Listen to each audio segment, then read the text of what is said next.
What's up, everyone? Here to do my episode review of Hunter x Hunter episode 93. And this week's episode definitely had a different tone than usual. I don't know. Hunter x Hunter isn't usually uh, it doesn't usually have anything to do with like relationships or crushes. So I just found the palm thing really different, honestly, for Hunter x Hunter. But it really didn't bother me too bad. Like stuff like that doesn't freak me out. But overall, it really wasn't a bad episode. But definitely a lot of things didn't happen like they normally do.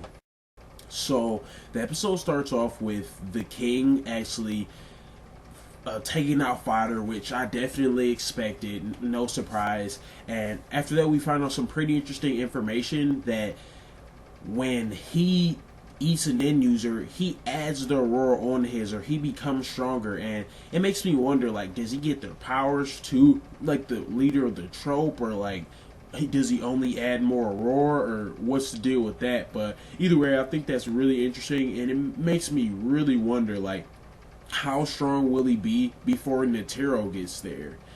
And yeah, I kind of have no idea, because at this point, if he's adding strength on top of what he's already got, oh man, this is going to be a long arc. But anyways, he goes to the top, and the king says some interesting things to the old king of that palace, because he's like saying some like crazy things like, you know who I am, and stuff like that. And he talks about how one of the other ants talks about how like most kings are just passed out through bloodline, and how it kind of defies logic.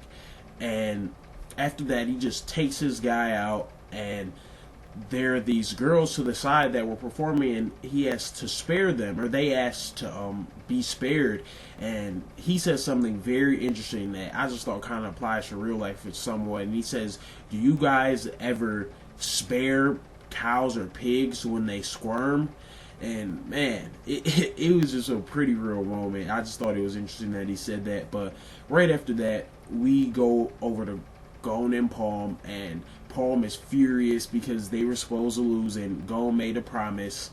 So Palm gives him, or offers him something, and says, you have to go out on a date with me.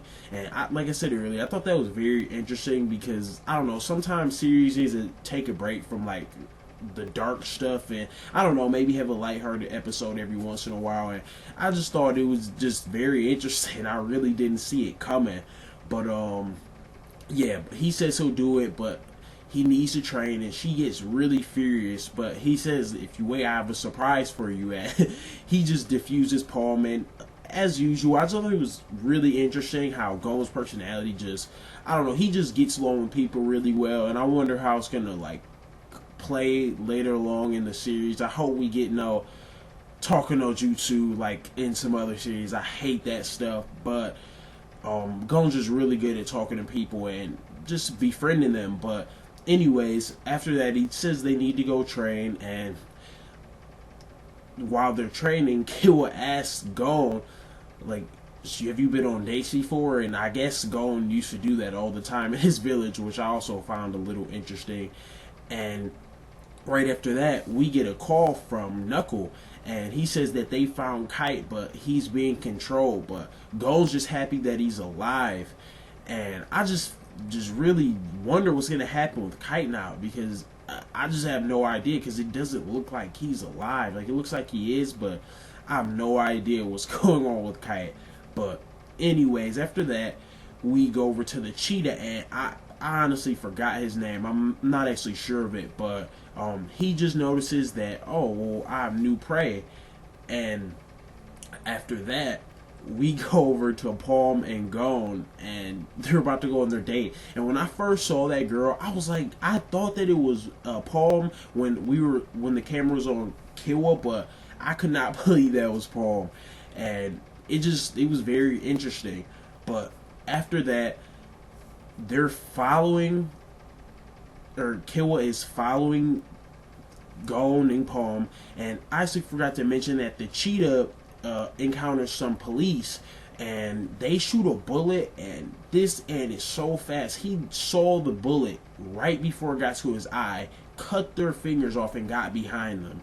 It just also makes me wonder, like, what is going to become of the ants the more they eat. And anyways, after that, we have Gon and Palm just on their date, walking around and stuff, having a good time. Gon showing her a good time, and Killwa's just following them. And as they get to this forest, Killwa starts to notice faint traces of Aurora, and he noticed somebody is around in this area. And I was thinking it was going to be the cheetah ant, but I did not expect to encounter Remote this quick. Like, man, so pretty much he encounters Remote, and he tells him, "Where's your friend?" And we know he's not saying anything. He says, "Well, it doesn't matter anyways. He's probably in the area, so I'll just kill you and go get him next." And Killua turns up his Aurora, and man, hopefully we'll have a pretty good fight next week. I just wonder, like, how will Killua fare against Remote, because he did power up to a certain extent, and it just makes me wonder what's going to happen. But I just think it's really odd that Gon can't use Nen, because I just thought that was a really weird move by Togashi. But who knows what'll happen, and hopefully next week's a great episode. Like I said, thanks for watching our review, and that's all I have.